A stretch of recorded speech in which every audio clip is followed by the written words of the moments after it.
कैसे हैं आप सभी लोग? आई होप आप लोग अच्छे होंगे। तो आज हम पढ़ेंगे class 10th social science economics chapter number 1 development. तो सबसे पहले हम देखते हैं डेवलपमेंट होता क्या है। डेवलपमेंट मीन्स किसी पॉजिटिव वे में ग्रो करना। ग्रो कैसे करना? मान लीजिए आपका कोई बिजनेस है तो उसको और बढ़ाना, वो क्या होगा? डेवलपमेंट होगा। और चाहे आप पढ़ाई में आप अच्छे होते जा रहे हैं, आप पॉजिटिव वे में ग्रो कर रहे हैं, वो क्या होगा? डेवलपमेंट होगा। तो पहला है different people have different goals. Development में क्या होता है? हर एक आदमी का अपना एक अलग गोल होता है कि वो कैसे डेवलप होना चाहता है। आप पढ़ाई से होना चाहते हो, दूसरा किसी और चीज से होना चाहता होगा, तो वो क्या हो गए? अलग अलग लोगों के अलग अलग गोल्स होते हैं डेवलपमेंट की। तो पहला है different peoples can have different development goals, वो हम बात कर चुके हैं। फिर है what may be development for one may not be development for other, it may be destructive for other। फिर क्या है? किसी एक के लिए क्या होगा? डेवलपमेंट होगा, दूसरे के लिए क्या होगा? शायद डेवलपमेंट ना हो। जैसे जैसे हमारे पास आता है एक डैम का एग्जांपल। अब कोई कहीं पे डैम बना रहा है तो उसके लिए तो डेवलपमेंट हो रहा है कि वो ज्यादा इलेक्ट्रिसिटी प्रोड्यूस कर पाएगा, लेकिन जो वहां पे रहने वाले लोग हैं उनको बहुत दिक्कत होगी, क्योंकि उन्हें शिफ्ट माइग्रेट करना पड़ेगा उस जगह से जहाँ पे डैम बन रहा होगा। तो उनके लिए क्या हुआ? उनके लिए डेवलपमेंट नहीं हुआ। डेवलपमेंट किसके लिए हुआ? जो डैम बना रहा है। इसीलिए हम कहते हैं कि what may be development for one may not be development for other. फिर है income and other goals. More income, equal treatment, freedom, job security, facilities for family, environment, health and secure. यानी अगर इनकम ज्यादा होगी तो treatment क्या होगा? Equal treatment होगा सोसाइटी में, फ्रीडम होगा, जॉब सिक्योरिटी होगी, जॉब फैमिली के लिए क्या होगी? फैसिलिटीज होगी, यानी अच्छा मकान, बड़ी गाड़ी, ये सब क्या होगा? फैसिलिटी होगी। इन्वायरमेंट कैसा होगा? हेल्थ एंड सिक्योर, यानी हम कैसे होंगे? हेल्थी होंगे, हमें मेडिकल चेकअप कराने में कोई दिक्कत नहीं होगी क्योंकि हमारे पास क्या है? अच्छी इनकम है। इसके बाद है कॉन्सेप्ट ऑफ नेशनल डेवलपमेंट।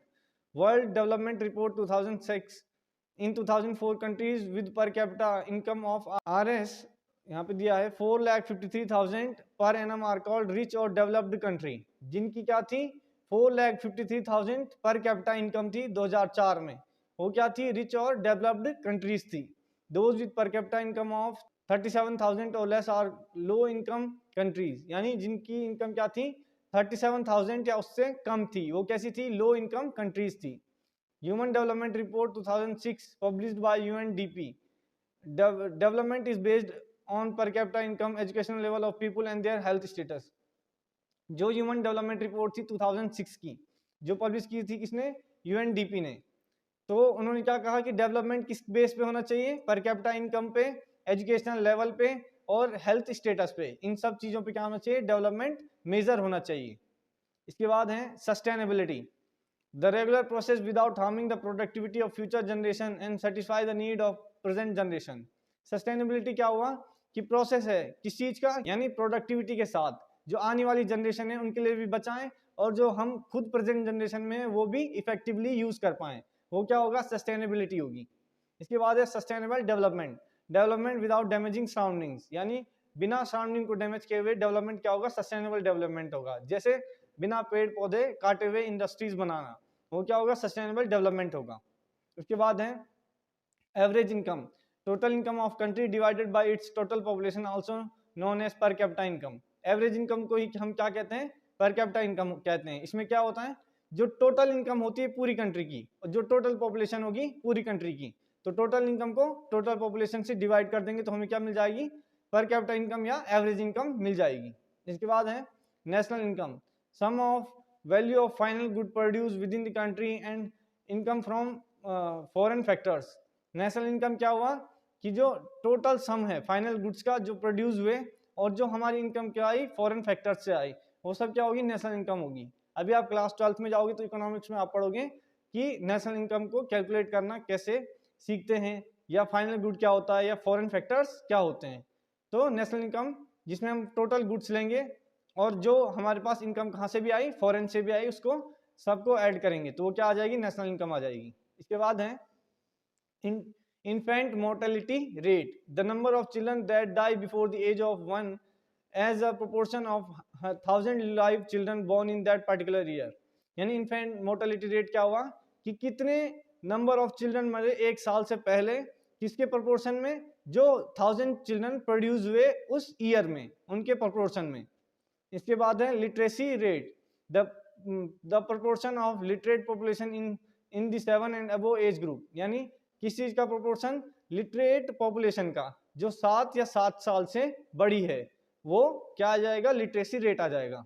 इसके बाद है net attendance ratio, the total number of children of age group 6 to 10 attending school as percentage of total of children in same age group, यानी नेट अटेंडेंस रेशियो क्या हुआ कि जो total number of student या जो total number of 6 to 10 years वाले बच्चे हैं वो स्कूल जा रहे हैं, किसके रिस्पेक्ट में, जो टोटल नंबर ऑफ बच्चे हैं उस एज ग्रुप में, तो वो क्या आ गया हमारे पास, नेट अटेंडेंस रेशियो।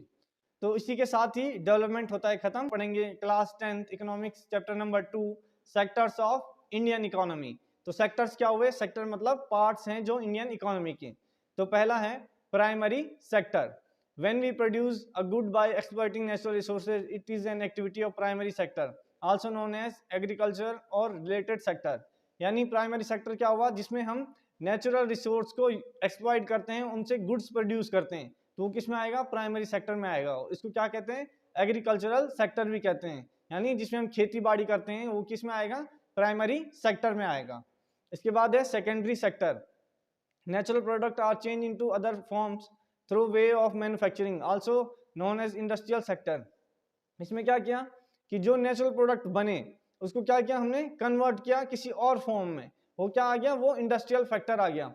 जैसे हमारे पास गेहूं का आटा था, तो गेहूं के आटे से हमने क्या बनाए, बिस्किट बनाए, तो क्या आ गया हमारे पास, सेकेंडरी सेक्टर आ गया। यानी जहां वो बिस्किट बने होंगे जिस इंडस्ट्री में, वो किस में आती है, वो इंडस्ट्रीज सेकेंडरी सेक्टर में।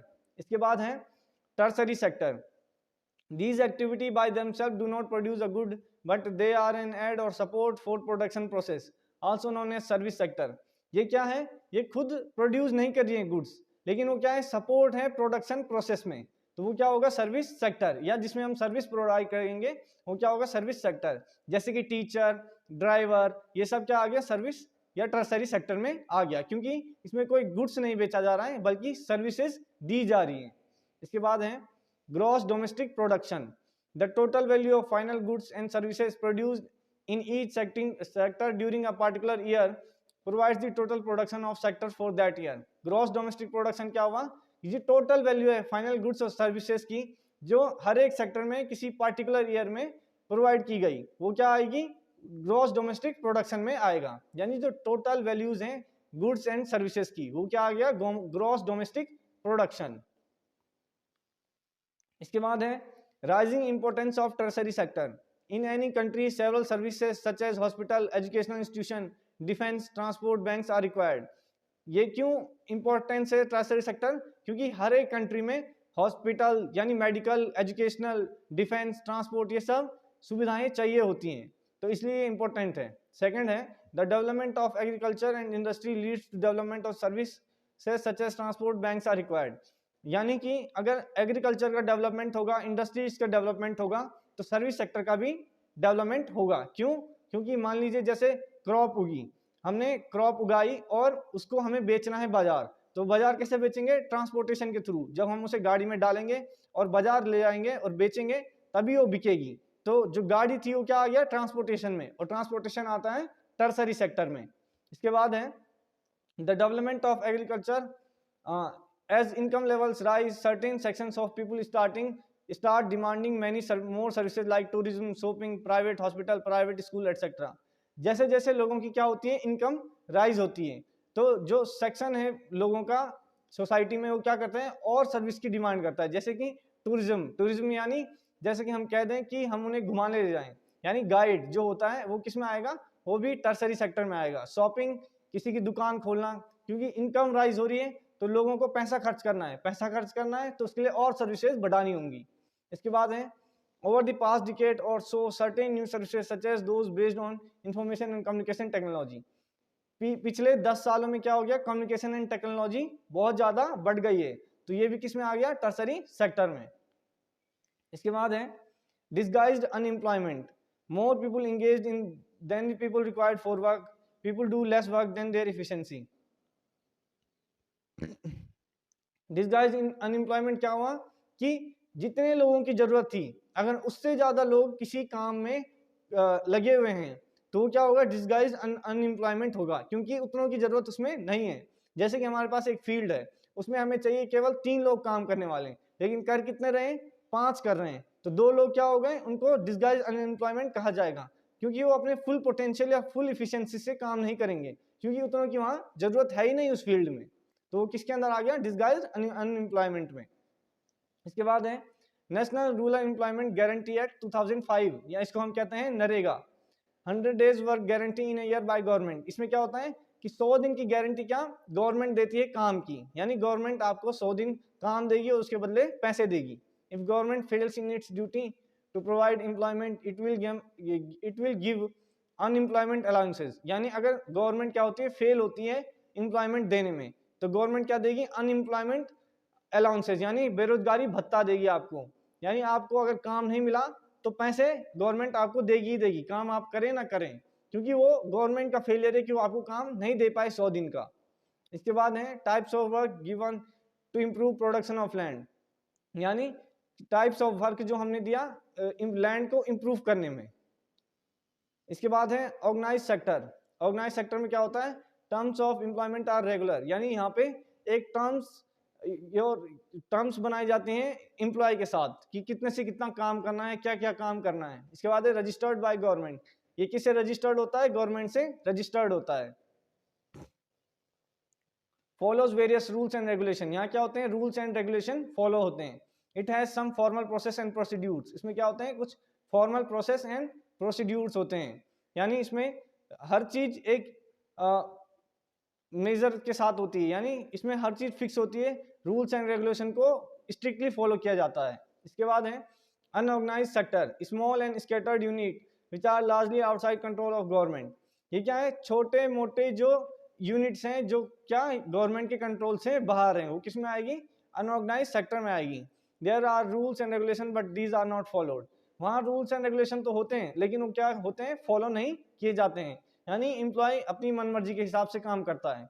एम्प्लॉयमेंट इज नॉट सिक्योर, यानी वहाँ कभी भी आपको बोला जा सकता है कि आप जॉब छोड़ दो, वो किस में आएगा, अनऑर्गेनाइज्ड सेक्टर में। कोई टर्म्स एंड कंडीशन कुछ वहाँ नहीं होता है, सीधा काम किया जाता है, और कुछ वहाँ जॉब सिक्योरिटी नहीं होती है। तो इसी के साथ ही सेक्टर्स ऑफ इंडियन इकोनॉमी होता है खत्म। Chapter number 3 money and credit. तो मनी एंड क्रेडिट में पहले क्या है, बार्टर सिस्टम। बार्टर सिस्टम क्या था, goods are exchange without use of money, यानी सामान के बदले सामान लिया जाता था। लेकिन इसमें क्या इसका डिसएडवांटेज था, जैसे आपके पास गेहूं है, दूसरे के पास ऊंट है, तो आप उसको गेहूं दोगे वो आपको ऊंट देगा, लेकिन उसमें उसका नुकसान हो रहा है क्योंकि ऊंट बहुत यूजफुल है। तो बार्टर सिस्टम में ये डिसएडवांटेज था। इसके बाद है double coincidence of wants in exchange of goods, both parties have to agree to sell and buy each other commodities in a barter system. Double coincidence of want is an essential feature, ये बहुत important है। यानी barter system में क्या होना चाहिए था, दोनों राजी होने चाहिए थे गुड्स देने के लिए, यानी वो जो दूसरा आदमी है वो भी कमोडिटी देगा और आप भी कमोडिटी दोगे, एक के देने से नहीं होगा। तो ये डबल कॉन्सिडेंस ऑफ वांट्स बहुत जरूरी था बार्टर सिस्टम में। तो इसके बाद आया मनी यानी medium of exchange, barter system बंद हो गया। Money act as an intermediate in exchange process, currency is authorised by government as medium of exchange. Money क्या है, एक इंटरमीडिएट है किस चीज का, एक्सचेंज प्रोसेस में, और करेंसी क्या होती है जो गवर्नमेंट ऑथराइज करती है, क्या मीडियम ऑफ एक्सचेंज है। हर एक कंट्री की अलग करेंसी होती है क्योंकि वो उस गवर्नमेंट द्वारा ऑथराइज्ड होती है कि इससे आप एक्सचेंज करोगे। People deposit cash with banks by opening bank account in their name. People जो लोग हैं वो क्या करते हैं, पैसा जमा करते हैं कहाँ, बैंक में, किस चीज से, अकाउंट ओपन करके अपने नाम से। The deposit in bank accounts can be withdrawn on demand, these deposits are called demand deposit. यानी जो हमने पैसा जमा किया बैंक में वो हम अपनी मर्जी से कभी भी निकाल सकते हैं, और इसी चीज को हम क्या कह रहे हैं, डिमांड डिपॉजिट कह रहे हैं। A cheque is the paper instructing the bank to pay specific amount from the person account to the person is in whose name the cheque has been made. Cheque क्या हुआ, check एक special paper होगा जिसमें क्या होगा, एक specific amount लिखी होगी कि किसी एक सर्टेन पर्सन के अकाउंट से जिसका उस चेक पे नाम होगा उसे उतना अमाउंट पे करना है जितना उस चेक पे लिखा हुआ होगा।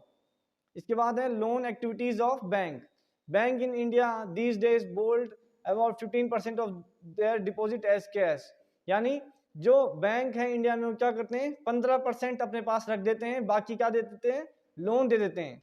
kept as provision to pay the depositor who might came to withdraw money from the bank on any given day। यानी ये 15% क्यों रखते हैं, मान लीजिए उस बैंक में 1000 लोग हैं और किसी दिन 100 या 200 लोग पैसे निकालने आते हैं, तो वो 15% इसलिए रखा जाता है कि वो 100-200 लोग पैसे निकालने आएंगे तो उनको देने के लिए पैसा बैंक के पास हो। इसके बाद है बैंक यूज मेजर प्रोपोर्शन और डिपॉजिट टू एक्सटेंड लोन्स। जो मेजर जो प्रोपोर्शन होता है बैंक के पास मनी का, वो क्या करता है, बैंक लोन दे देता है। Difference between the interest rates in main source of income for bank. Bank क्या करता है, जिसको लोन देता है उस पर इंटरेस्ट देता है और उसी से बैंक का सोर्स ऑफ इनकम इंटरेस्ट ही है, जो वो लोगों को लोन देगा उस पर इंटरेस्ट लेगा। इसके बाद है टर्म्स ऑफ क्रेडिट। क्रेडिट के क्या क्या टर्म्स हैं, पहला है इंटरेस्ट रेट, यानी कितना उस पर ब्याज लगेगा। कोलेट्रल, कोलेट्रल यानी कुछ आपको गिरवी रखना पड़ेगा लोन के बदले।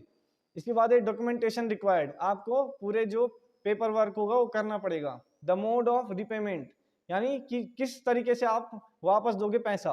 The varying terms of credit in different credit arrangements, यानी क्रेडिट के जो टर्म्स हैं हर एक क्रेडिट में अलग होते हैं। इसके बाद है formal sector credit in India, loan from the bank and cooperative function of reserve banks. क्या इसमें क्या दिया है, जो फॉर्मल सेक्टर क्रेडिट है इंडिया में, यानी जो लोन का सिस्टम है, कोऑपरेटिव फंक्शन है जो रिजर्व बैंक्स का। तो पहला है issue currency notes on behalf of central government. तो जो सेंट्रल बैंक है वो क्या करता है, गवर्नमेंट के बिहाफ पे करेंसी नोट इशू करता है।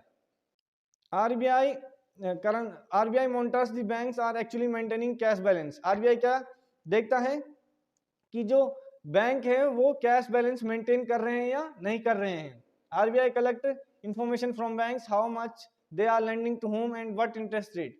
आरबीआई ये भी इंफॉर्मेशन कलेक्ट करता है कि कोई बैंक किसको कितना पैसा दे रहा है और किस इंटरेस्ट रेट पे दे रहा है। इसके बाद है इनफॉर्मल सेक्टर लोन्स, यानी इनफॉर्मल सेक्टर में क्या होता है, the informal lenders, traders, employers, relative friends etcetera. Informal sector में क्या आया कि आपने किसी से, अपने रिश्तेदार या किसी लेंडर या किसी ट्रेडर से आपने पैसा उठाया, तो वो किस में आएगा, इनफॉर्मल सेक्टर में आएगा। There is no organisation which supervise the credit activity of lender. Informal sector में क्या होता है कि वहां पे कोई देखने वाला, कोई ऑर्गेनाइजेशन नहीं है सुपरवाइज करने के लिए कि कौन किसको कितना पैसा दे रहा है, किस ब्याज पे दे रहा है, यानी किस इंटरेस्ट रेट पे दे रहा है। They can lend to whatever interest rate they choose, यानी उनकी मर्जी, वो कितने भी इंटरेस्ट रेट पे पैसा दें। There is no one to stop them from using unfair means to get their money back, यानी वो बहुत सारे तरीकों से अपना पैसा वापस ले सकते हैं। आपको ज्यादा इंटरेस्ट लगा सकते हैं या आपकी टाइम से पहले ही आपसे पैसा मांग सकते हैं। तो ये सब किस में आएगा, इनफॉर्मल सेक्टर में आएगा। इसी के साथ ही मनी एंड क्रेडिट होता है खत्म। तब chapter number 4 globalisation and the Indian economy. तो ग्लोबलाइजेशन क्या हुआ, वैश्वीकरण, यानी इसका मतलब ग्लोबली पूरा हमें सामान बेचना है, उसी में वो क्या आ जाएगा, ग्लोबलाइजेशन में आएगा। तो यहाँ पे है various ways by which MNC set up और control production in other countries. MNC क्या हुई, मल्टीनेशनल कॉर्पोरेशंस, यानी जो बहुत बड़ी बड़ी कंपनियां हैं, तो कैसे कंट्रोल करती हैं प्रोडक्शन और मार्केटिंग, या जो बेचना है उनको सामान हमारे देश में या बाहर की कंट्रीज में। तो पहला है set up production jointly with some of local companies. Joint production provide money for additional investment and latest technology for production. वो क्या करती हैं कि सेटअप प्रोडक्शन किसके साथ, जो लोकल कंपनीज होगी, क्योंकि लोकल कंपनीज को पता है कि क्या क्या लोगों की पसंद है, किस तरीके से लोग बाजार में आते हैं, क्या खरीदते हैं, तो वो सब लोकल कंपनीज को पता होगी। तो बड़ी एमएनसीज उनके साथ जुड़ जाती हैं और प्रोडक्शन शुरू कर देती हैं और उनको मनी प्रोवाइड करती हैं ताकि जो उन्हें इन्वेस्टमेंट, जो उन्हें खरीदना है, जो लेटेस्ट टेक्नोलॉजी उन्हें चाहिए, वो खरीद सकें। To buy up local companies and then extend production. वो क्या करेंगी, लोकल कंपनीज को जो बड़ी एमएनसीज हैं खरीद लेंगी और अपना प्रोडक्शन एक्सपैंड करेंगी। Place order for production with small producer, और छोटे प्रोड्यूसर के साथ अपना जो प्रोडक्शन है वो बढ़ाएंगी, उनको ऑर्डर दे देंगी कि आपको इतना बनाना है product. by setting up partnership with local companies, by using the local companies for supply, by closing competing with local companies or buying them, MNCs are extending a strong influence on production as these distant local location. As a result, production in these widely dispersed location is getting interlinked, यानी वही MNC क्या कर रही है, जो local company उसको खरीद रही है। क्यों? उससे दो चीजें हो रही हैं, एक तो लोकल कंपनी के साथ तो जब जुड़ जाएंगी तो उनका प्रोडक्शन आसान होगा, उनको बेचने में आसानी होगी। दूसरा, उनका अपना जो कंपटीशन है लोकल कंपनी के साथ वो भी खत्म हो जाएगा, क्योंकि जब वो लोकल कंपनी को ही खरीद लेंगी तो उनका कंपटीशन बचेगा ही नहीं। इसके बाद है foreign trade and integration of markets, exchange of goods purchase and sale across geographical boundaries of the country. Foreign trade और इंटीग्रेशन ऑफ मार्केट क्या है कि एक्सचेंज, जो गुड्स का एक्सचेंज हो रहा है, परचेज हो रहा है, सेल हो रहा है, किसके ज्योग्राफिकल बाउंड्रीज में, किसकी कंट्री की। Goods travel from one market to another, goods क्या करते हैं, ट्रेवल करते हैं एक मार्केट से दूसरा। देख सकते हैं आप चाइना का मार्केट, चाइना का सामान इंडिया में बिकता है, वो क्या आ जाता है, वो सब फॉरेन ट्रेड में आता है।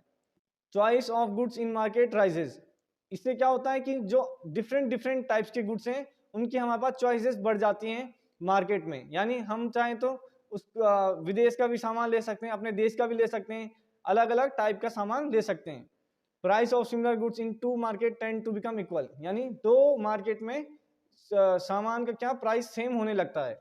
Producer in the two countries closely compete against each other even though they are separated by thousands of miles, यानी जो प्रोड्यूसर है किसमें, दो कंट्रीज में, वो क्या एक दूसरे में compete करने लगते हैं, हालांकि वो 1000 किलोमीटर दूर हैं एक दूसरे से।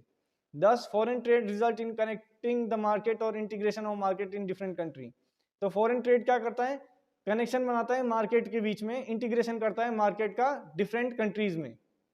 इसके बाद है trade barrier and its important and its importance, various restriction which are used by government to increase और डिक्रीज फॉरेन ट्रेड।